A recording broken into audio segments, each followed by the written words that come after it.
$40. I'm not gonna do this anymore. What's the port?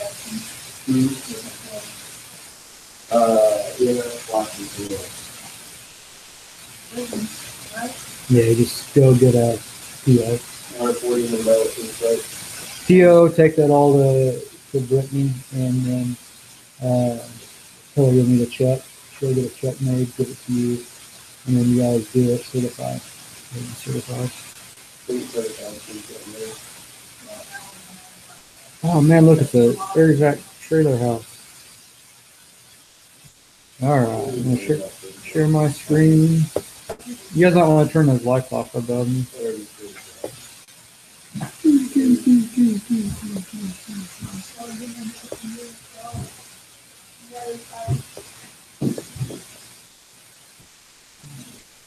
Tonight we're going to go over cardiac. Hopefully we don't go as long as we did the other night. Once again, I need to get my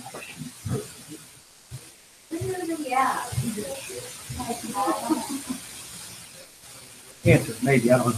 When I call all attendants on the coffee table, an acute pain due to coffee. Sure. Okay, sounds good to me. I don't know what else to do. So we're going to go over the cardiac stuff. Yay. I'm looking at the paramedics, which looks like 2, 4, 5, 6, 7, 8 hours of cardiac. So I have the sheets right here. I'm just going to do what we did the other day. I'm going to try to hit the topic, but I'm going to go through. We'll talk about different things. As always, I encourage discussion. I'll kind of hit a point that we talked about when we were talking about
freaking amazing here.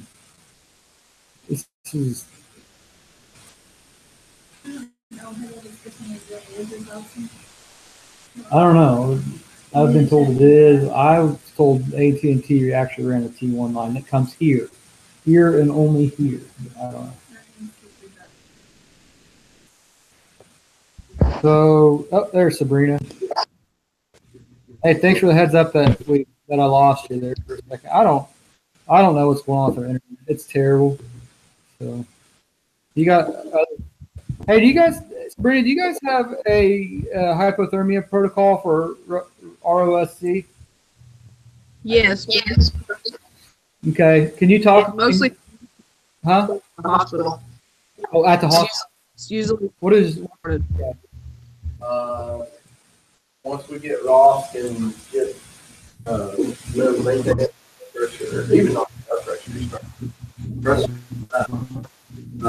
full fluid, start administering fluids up to really like tolerance like freaking 3 liters of it. So here's a question, because AHA says bring the body temperature down to a certain degree and hold that, maintain that, but do not do it unless you can make that body temperature. So how are you guys? What is your guys' protocol study, Sabrina, for the? So what we do is we get started. We just start. So you start to bring your temperature down. Mm-hmm. Now, we are not getting which might be, yeah. So what's yours, Sabrina? Since you muted me at the hospital. Generally at the hospital, we just start packing them in ice because it's a rapid transport at that point. And so we just throw ice under both arms, groin area, start refrigerated fluids, The temperature and send them out. They're usually shooting for like 86, but generally that's what they do under complete sedation at the receiving. We've got the Foley catheter temperature probes, but generally it's we can't get them that cold that fast in the ER, so we just start cooling them, and then Aerovac or whoever transport maintains it, and then when we get up there they specific temperature, and we just give them Versed and stuff to keep them from shivering. It sounds like you guys do a lot the same as what Oklahoma City Fire does, which is just start the cooling process. So, yeah.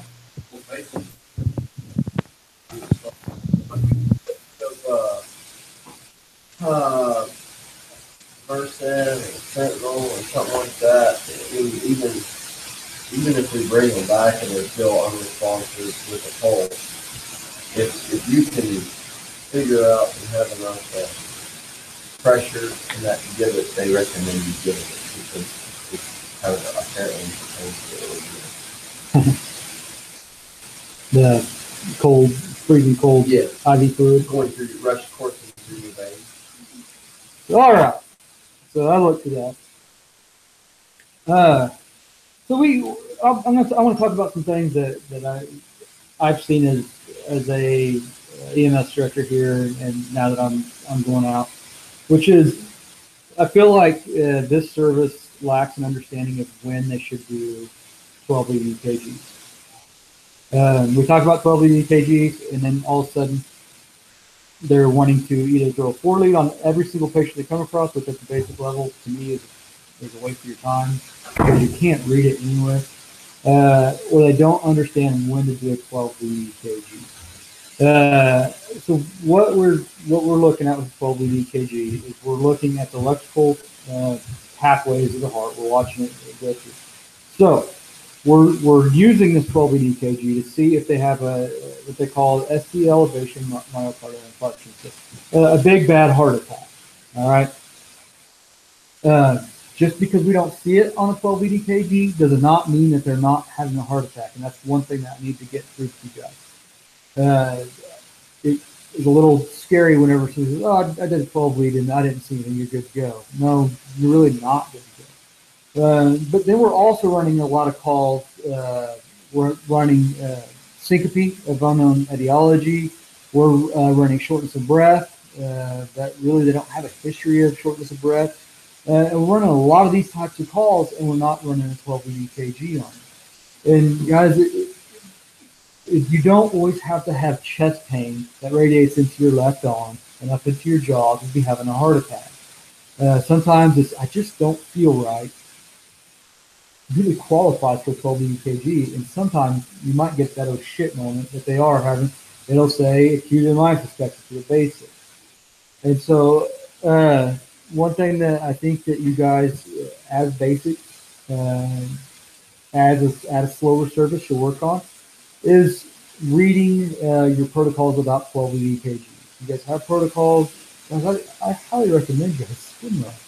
I tried doing protocol tests and got some flack from nobody in here from some EMTs that, well, this isn't my level. These questions didn't pertain to my level. The thing that the protocol tests were doing was having you use that protocol book to deal with the answers so you get familiar with the protocol book. It had nothing to do with your knowledge or what level you were at. It had everything to do with you getting familiar with that protocol book. So, back to the point. 12 lead EKGs are grossly underused at this service, and not just this service, but a lot of small rural services. I highly encourage you to do them on anybody that you just have a, you know what, they could use a 12 EKG, because it's kind of like the listening to breath sounds. Until you know normal, you're not going to know abnormal. Until you get good at doing 12, I'd hate for that first 12 EKG to be that one that has that classic cardiac signs and symptoms, and now you've got to remember how to put that 12 lead on. I'll tell you guys this. I hated putting 12 lead EKGs on. I could never remember where they went or anything like that until I started teaching 12 lead EKG classes. And I started doing 12 lead EKGs. After that, it actually became pretty damn easy on how to put a 12 lead EKG on that. I'm not going to say I forget, but I get very frustrated. And whenever I try to do a 12 lead class, nobody will put them on, yet nobody knows where they go. They have to get their little chart out. They have to read it.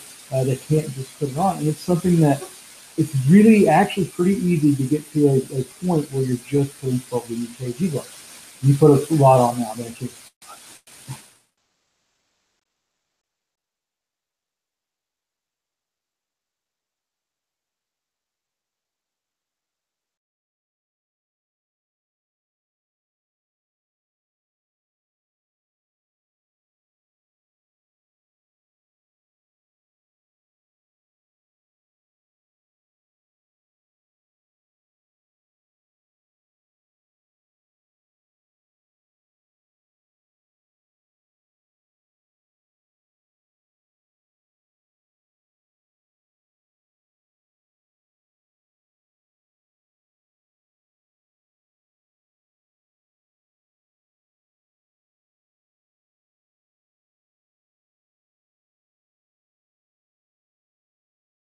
If applicable.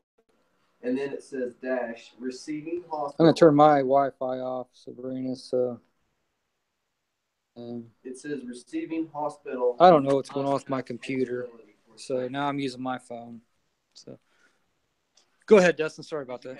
No, I won't. Induced hypothermic, or initiate hypothermic induced or therapeutic hypothermia. Whatever, y'all get it. Y'all get it. I'm reading. It's very small. But then it says receiving hospital must have the capability for sane. There's where you're getting at, Rob. Everybody in the hospital, everybody in the city that we're going to take this patient to definitely has that while we're doing it. Gotcha. And it says if they meet criteria, here is my criteria for inclusion criteria for induction of hypothermia. Age of 18 years or older. Return to spontaneous circulation, which means they code, we got a pulse back. Non-traumatic cardiac arrest, supraglottic or intubation airway is in place. And no response. Wait a sec.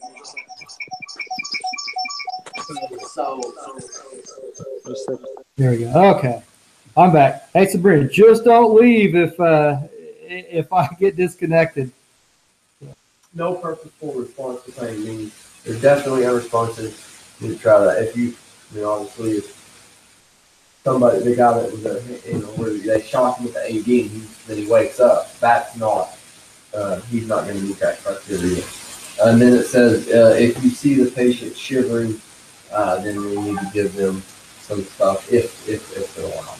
So the shivering is because you don't want to have them start generating heat and start bringing their body temperature back up. You're trying to bring them down to safe cardiac function and brain too, I believe. But anyway, it's for both brain and heart. So anyway, I didn't mean for the 12-week thing to sound like for me to be chastising you guys. But me going out of here, I want to encourage you guys to start doing them, get familiar with them, get to like them, and you might just end up saving somebody that has just had a simple episode and whatnot. So anyway, let's move on to the slides. We'll talk about these things. My computer don't have touch screen. Watch it my screen. So not gonna watch videos.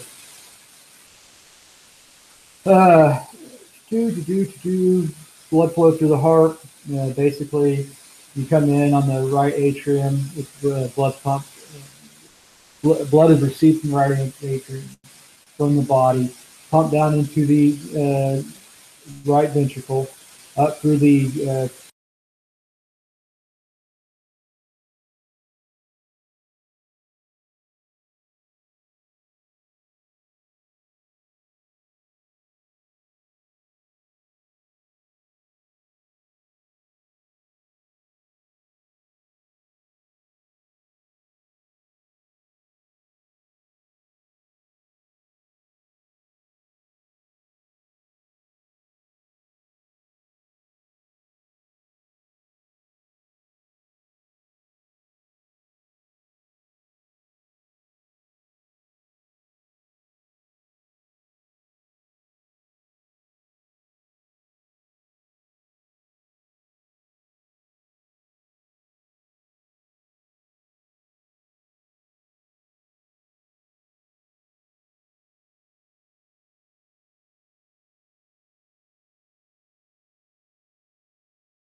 All right, we're back. This is getting ridiculous. I think this is the worst that it's been. It might be this computer. I've had a hard time keeping it running, so it might be this computer.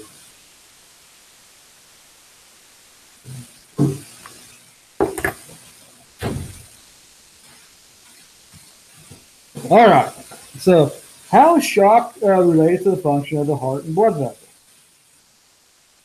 We talked about it a little bit, right? So the body kind of likes keeping that blood and stuff to the main artery. So as you go into shock, you start shunting the blood from your skin and things like that.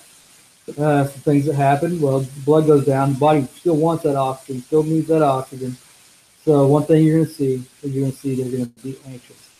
They're going to be a little short of breath. Because, the anxious and short of breath are your first, or anxiety is one of your first signs of shock. So from there, you're going to start noticing that they got a faster pulse. Why? Well, that the body wants that oxygen, needs that oxygen, so now it's going to speed it up. Well, it's going to speed it up, but it's also speeding up the respiration. It'll do that for a certain amount of time, and then after it gets tired and for other reasons, it starts to just kind of drop the ball. Pressure starts to drop, heart rate starts to drop. Your patient becomes lethargic. You start to see that altered LSC. Make sense? Yeah, move on. Brand, just let me know whenever we lose each other again. So acute coronary syndrome, sometimes called cardiac compromise, refers to any time the heart may not be getting enough oxygen. Many different kinds of problems under the ACS heading. Whenever I went through paramedic school, we didn't have ACS. We either had chest pain of cardiac origin or chest pain of non-cardiac origin.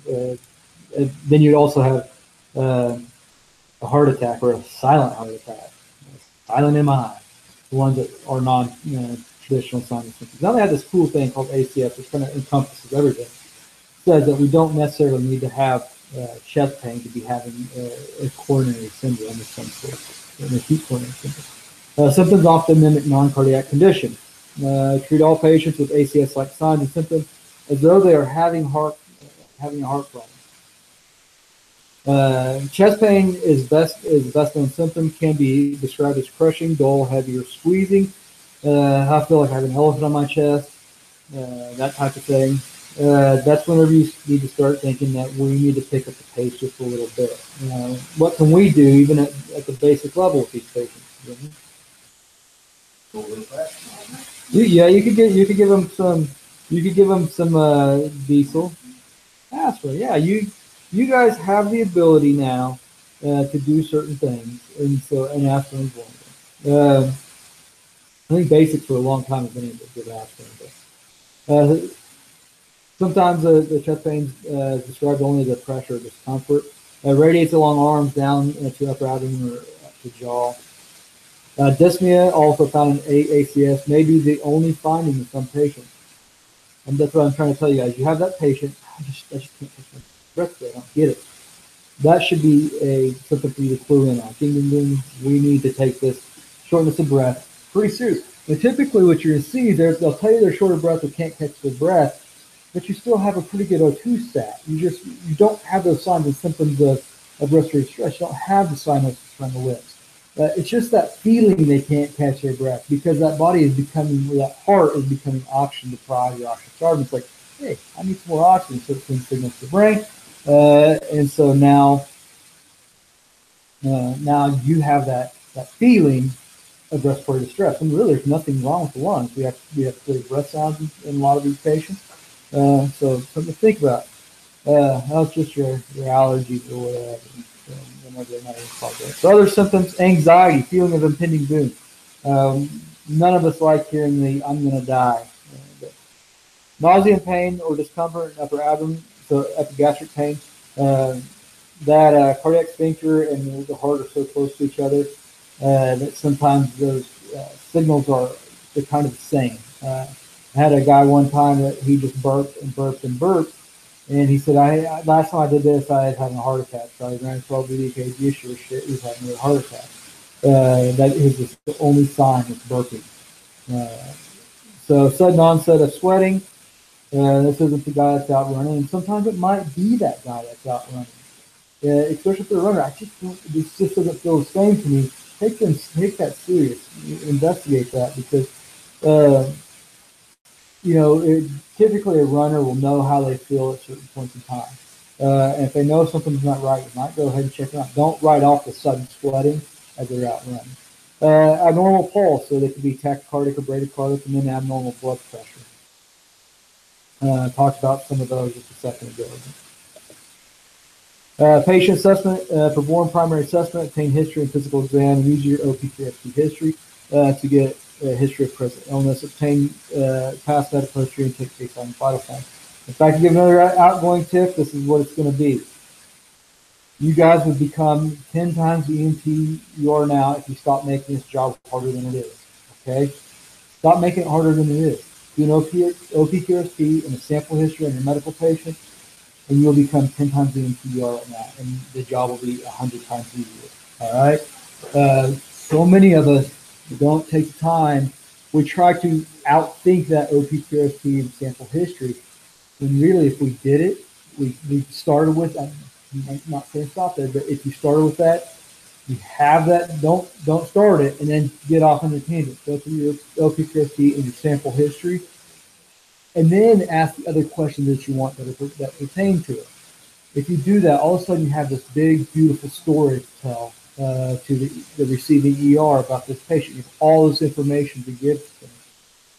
It'll help you out a lot, and it'll make your job a lot easier than you trying to think and come up with things.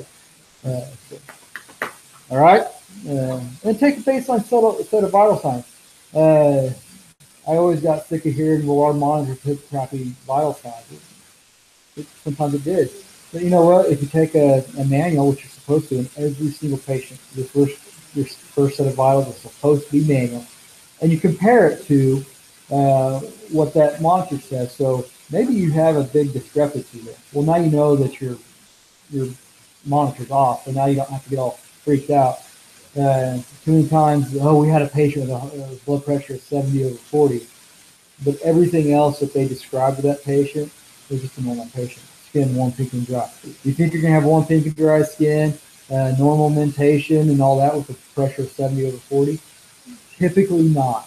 Okay? Sometimes you will. Some people are like, that person's crazy. But typically, you're going to see those signs and symptoms match that reading on the monitor. If it doesn't, if somebody that's sitting there talking complete sentences to you, warm, pink, and dry, and complaining of toe pain, don't believe that 70/40 blood pressure. That's 60/30. All right? So treat the thing with hair. Patient care, place patient in position of comfort, typically sitting up, especially in the respiratory patient. Determine if oxygen should be administered and transported. So, Jimmy, I think probably everybody in here, whenever we did our basic class, what'd they tell us? All your patients. What'd they give? Yeah. All the ambulance really needed was a cabinet full of non-rebreathing masks, right? That's all we did. Hell, if we did a set of vital signs, we're doing good. But they're moving away from that. They're seeing that this isn't the best way to treat our patients. And so they're wanting you to look at your patient. Typically, they're looking at least an O2 sat of 9. I believe it's 94, 95%. But if it's above that, if you're 97, 98, 99%, you're not giving them high-flow by non-breathing mask. Old habits die hard. I still, on a cardiac chest, or I believe could be a cardiac chest case, 99% O2 sat, I still want to put them on a nasal cannula. That's just me. It's an old habit dying hard, and I don't really have to change it because I'm done. What is the day? The third? 12 more days, Jimmy. 12 more. Yeah. So anyway, yeah, you want to. But anyway, transport. We move. I think we'll probably good.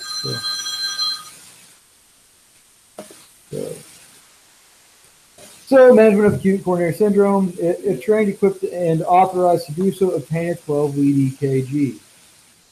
Obtaining a 12-lead EKG. Obtaining a 12-lead EKG, right? And I really think that that's one place that's one thing that this service could improve, could make leaps and bounds of improvement on. You guys have made leaps and bounds of improvement, but this is somewhere that you could even make more improvement. Follow local protocols as to whether to transmit it to a hospital for interpretation. I believe we still can. Don't quote me on that. I believe ours still transmits if it's hooked up to the Bluetooth and blah, blah, blah.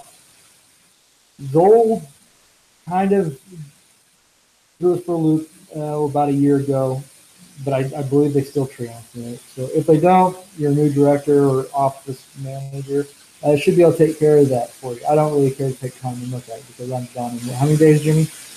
11. 12. You help me get back. So, patient care indications for administering.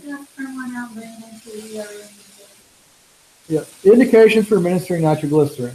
Chest pain, history of cardiac problems, and prescribed nitroglycerin. Physician has prescribed nitroglycerin to patient. Patient has nitroglycerin with them. At the basic level, you guys can assist a patient with their nitroglycerin. So what are some things? What's that? Probably not his wife. It wasn't prescribed in. Yeah, I think, yeah. So anyway, the other side to that is when do you not want to give nitro? Other way. Too low. Or they've taken a ED medication. But if the blood pressure, I believe ours is 100, maybe 90. Some of them are 100, some of them are 90. Know which one it is before you give it. Be very cautious when you do it.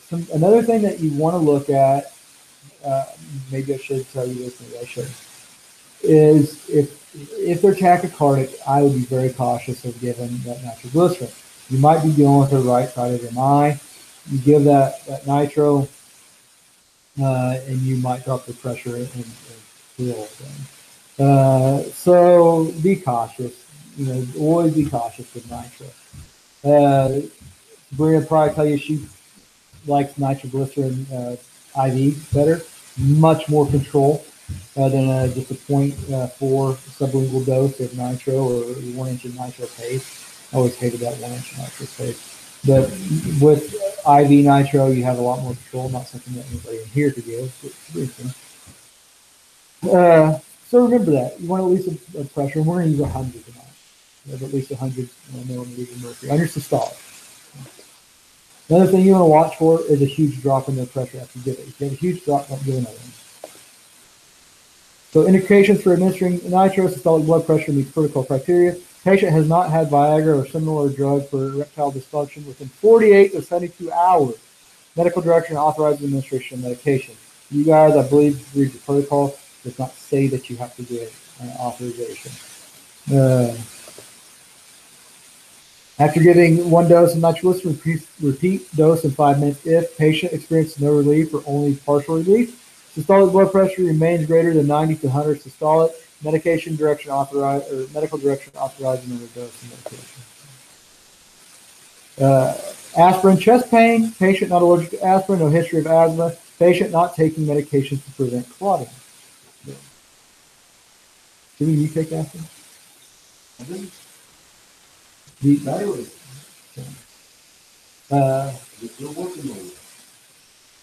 Still working on that. How are you? So you're still on. So are you still on warfarin? No, I don't took that. Are you on the other medication? Not yet. Why not? That's why you're taking an aspirin daily? Christmas, holidays, doctors in Oklahoma City. Who gives a shit that you haven't been on your warfarin for 2 months?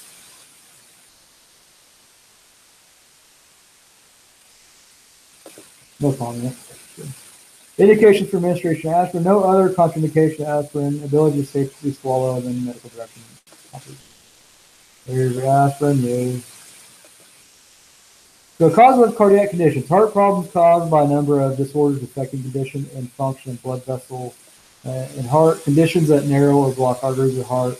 Others result from fatty deposit buildup on inner wall. One of them is arteriosclerosis. The other one is, I forgot. And I don't really care if I'm drawing told this. Buildup narrows inner vessel diameter, restricting blood flow. Thrombus, occlusion of blood flow caused by formation of clot on rough inner surface of diseased artery, can break loose and form an embolism. Emboli can move to occlude flow of blood downstream in smaller arteries. Some other things, people with AFib, atrial fibrillation, have a high risk of having a thrombolytic stroke or a PE, because that the atrium quivers, right? Atrium quivers, creates a blood clot. Blood clot goes straight to the lungs, and that goes through that pulmonary artery right into the lungs. It's not good. It's not healthy. Reduced blood supply to myocardium causes emergency and majority of cardiac-related medical emergencies. The heart seems to like its oxygen. So. Chest pain is most common symptom of reduced blood supply. Aneurysm. Weakened sections of arterial walls begin to dilate or balloon. Bursting causes rapid, life-threatening internal bleeding. If they have an abdominal aortic aneurysm, you bet your ass if it ruptures, it's life-threatening. Usually what happens is they have a distended stomach, all of a sudden they complain of a sharp stabbing pain in their abdomen. Also, that sharp stabbing pain can be in the chest.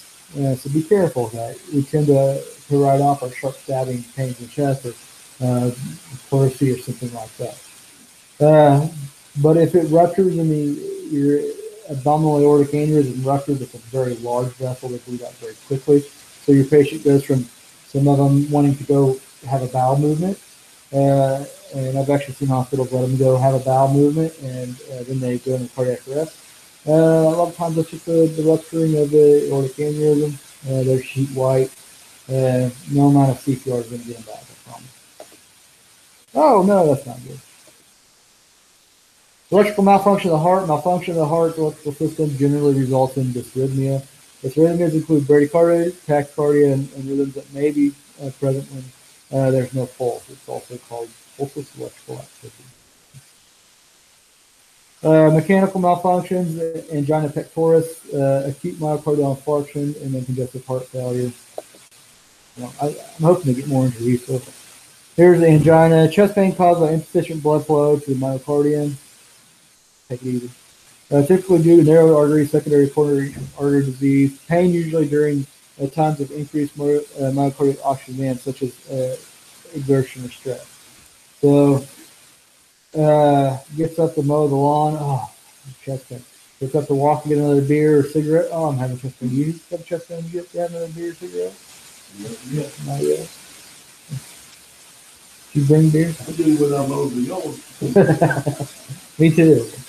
The thought of having to mow the yard gives me chest pain. So, AMI, death of a portion of the myocardium due to lack of oxygen. Coronary artery disease is usually the underlying reason. Oh, no, that's not a good place to have a infarct. Inadequate, so congestive heart failure, inadequate pumping of the heart often leads to excessive fluid buildup in lungs and or body. May be brought on by diseased heart valves, hypertension, obstructive pulmonary disease, often a complication of an AMI. So the heart becomes weak from a heart attack, and now we start having this backup. Progression, patient sustains AMI, myocardium or left ventricle dies, or a portion of it dies. Because of damage to left ventricle, blood backs up into pulmonary circulation and lungs. If untreated, left heart failure commonly causes right heart failure. Signs and symptoms: tachycardia, shortness of breath, cyanosis, normal elevated blood pressure, diaphoresis, pulmonary edema, anxiety or confusion due to hypoxia, pedal edema, engorged pulsating neck veins, it's a late sign, and large liver and spleen with abdominal distension. Cardiac arrest, we already did this because we did a CPR class.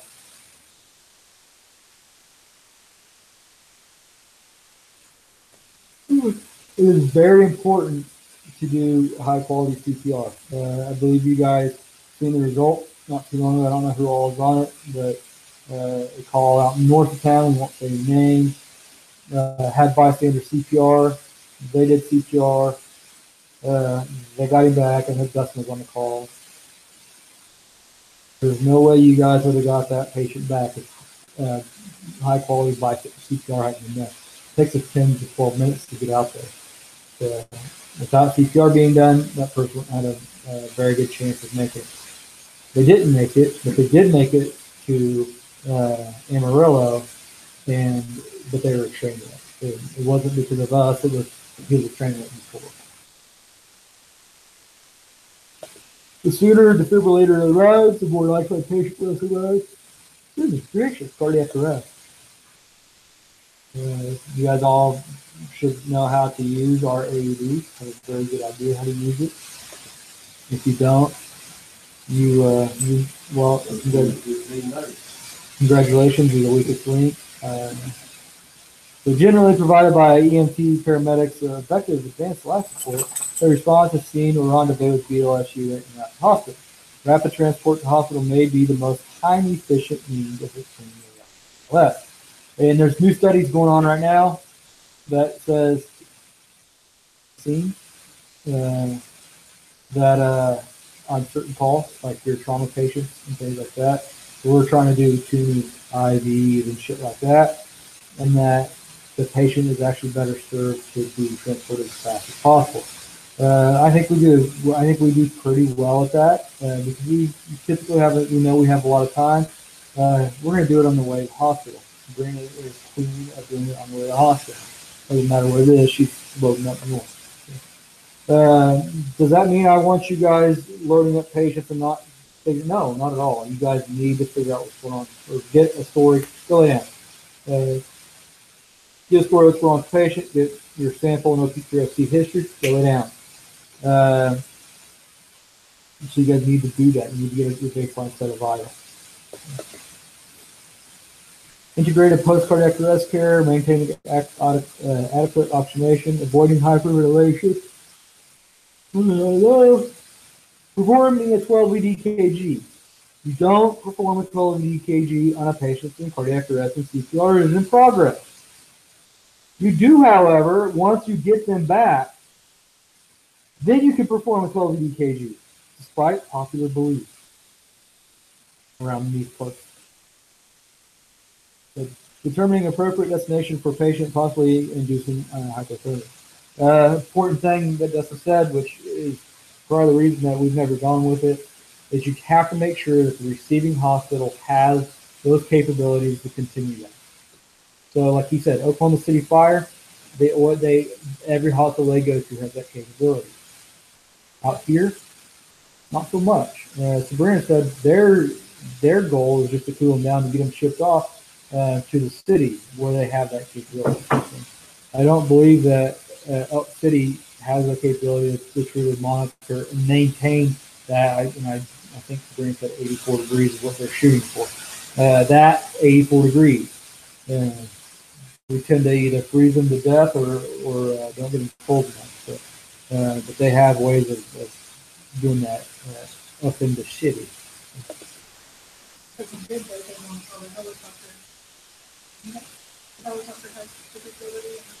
They would do the same thing as us. They would that's about it. EMT provides 2 links in the chain of survival: early CPR and rapid defibrillation. CPR. That's good for you. Blah, blah. AED, they're cool. I want to talk a little bit how AEDs work because I don't want you guys doing it. So you have somebody that's having chest pain and they look like they're getting ready with COVID. They look like shit. Do not put an AED on them.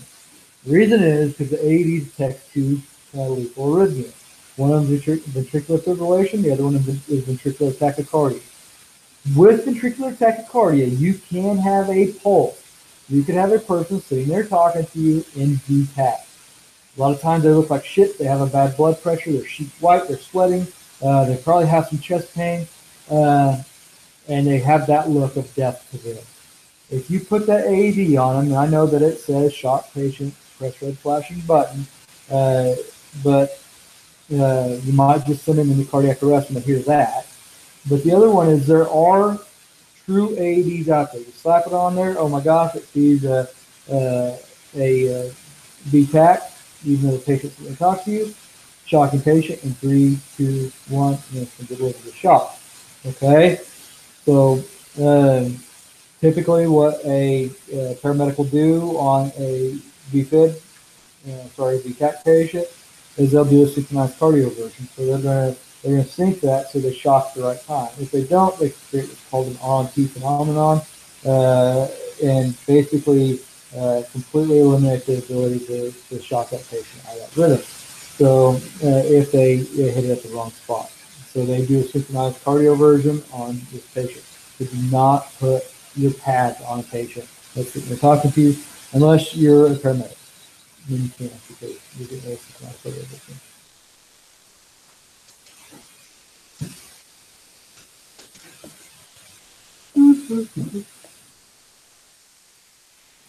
Blah blah blah blah blah blah blah blah blah. Yeah. So we've gotten to use our Lucas device a few times this service now, right? Like how many times now? Two? The two that we deployed it? That's insane. Because typically we run about one cardiac arrest a year, and that would make 3, 2 deployments, and 1 that they had to do compressions all the way in. So that's just crazy. Yeah, they would have, because I guarantee you guys will wore out that one, right? There was more. I mean, there was 1, 2, 3, 4, 5 total people doing CPR.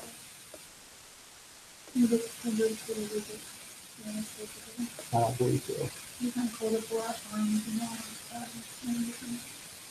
They just need to make them in small, medium, large, extra large. Like a blood pressure. Yeah. There you go, out there, next $1 million idea. It doesn't really make much sense to me why they're not very big. So, post-resuscitation care, you guys get the patient back. Typically, you will leave that AED on them, okay? They might go back into cardiac arrest, so don't take the AED off them. If they're not breathing, we want to breathe for them, right? So we can do the CAB, so tertiary okay, no response, no pulse, no breathing, no movement, so compression. AED showed up, place the AED, shock. Okay. So we don't need to worry about the C anymore. Now we're just the airway. If they're not breathing, we're going to breathe for them, right? 1 breath every 10 to 12 seconds. I highly recommend you guys use waveform capnography to ventilate these patients.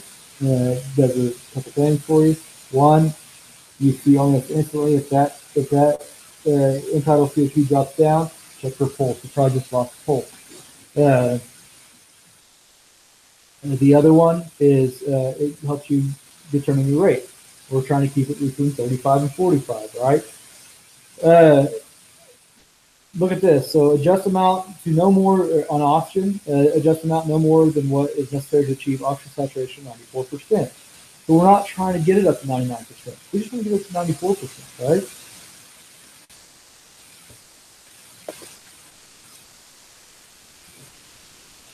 Patients go back to cardiac arrest, stop the vehicle when you're doing CPR.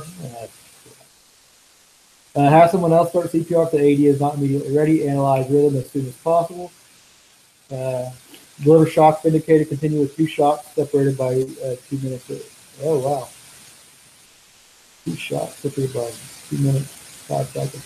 That's an old algorithm. So these are old moves. 2 shocks. Huh. Whatever.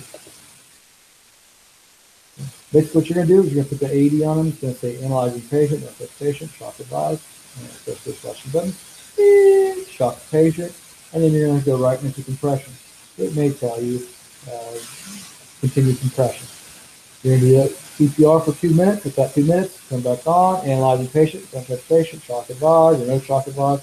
At that point, we're going to switch rescuers or compressors because you get tired after every 2 minutes, and then you're going to continue on with your day. Pads won't fit on patient without touching each other, so don't let your pads touch. Trauma with severe blood loss or damage to one or more vital organs, and then hydrate. Do not defibrillate soaking wet patient. Do not defibrillate if patient is touching anything metallic that other people are touching. Remove nitroglycerin patches before defibrillating.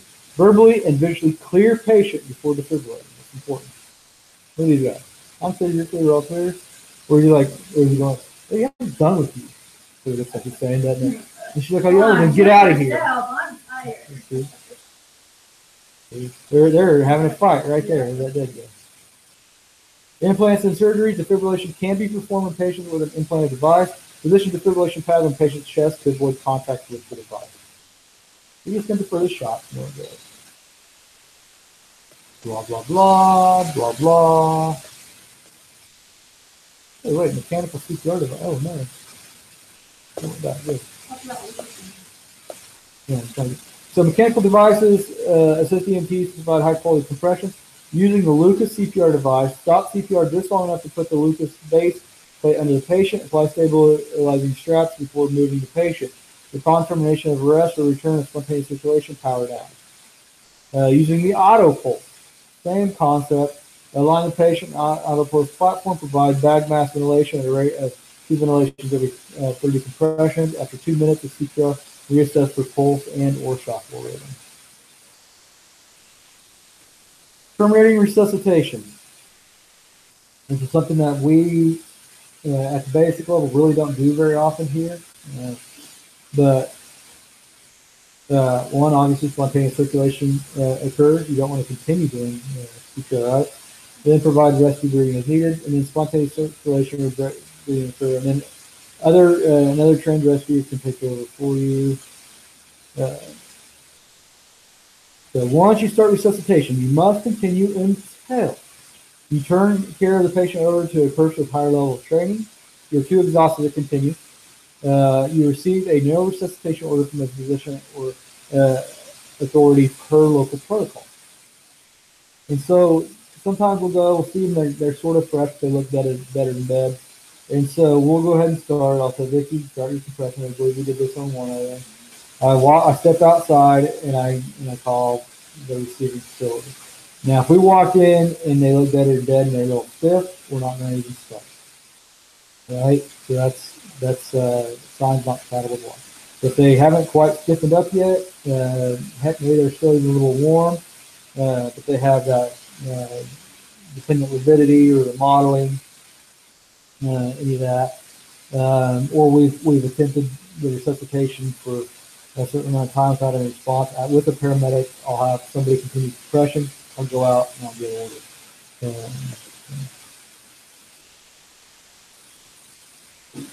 So here's criteria to determine when it's reasonable to stop without missing anyone who has a chance to survive.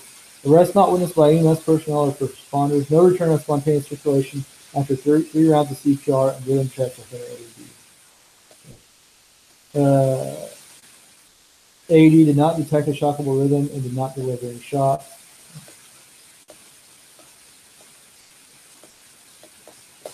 So let's talk cardiac. You guys have any questions, suggestions, comments? No? I don't like the heart either. I don't like hearts either. Guys, the thing about cardiac is sometimes it can sneak up and bite you, and it's something that you totally didn't see coming. Imagine the burping guy the first time that he got checked for an MI. Probably surprised the crap out of somebody. The only sign is burping. Everybody in here has done it long enough. Have you run that call that you thought, you know what, maybe I need to do A, B, or C, and then you go on with your call and you get into the hospital and then you find out you probably really should have done A, B, or C. You know, that feeling, that gut feeling, I should be doing this or I should have done that. Don't ever ignore that. And always err in the favor of the patient. So is it going to hurt them to do a 12 EKG? Is it going to hurt the service for them to do a 12 EKG? And it might make your patient feel better. Get used to putting those monsters on. Think beyond chest pain, shortness of breath, dizziness, syncope. These other signs and symptoms that aren't quite correctly. Think about what causes the syncope. A lot of times it could be from a disruption of the blood flow or a decrease in the blood flow to the brain. Why? Maybe 12 EKG tells you why. Unexplained shortness of breath. Why are they short of breath? What's going on here? Well, the heart is hungry for oxygen, so it speeds itself up, or it signals to the brain, hey, I need more oxygen. Start breathing faster, heart starts going faster. So look at these things and think it through. I'm done with cardiac. We did a CPL class and this, so we're good. The next time we meet is the 23rd. Yes, and please keep my rosters together. Sign your name on the line. If your name is not on that roster, because it might not be on a couple of them, especially for you, just the second page is just a blank page. Just write your name and information in there. I want to make sure I get everybody credit. I think maybe the first 2 or 3 rosters of it has your name on it. The rest of them should have it. So, Sabrina, I need you probably next time you work. I'll leave them on my desk. They're on paper clips. Please, be on paper clip and make sure you keep them together. There are certificates in there for you guys, but I haven't signed them all yet. I will sign them, and then you guys can take them.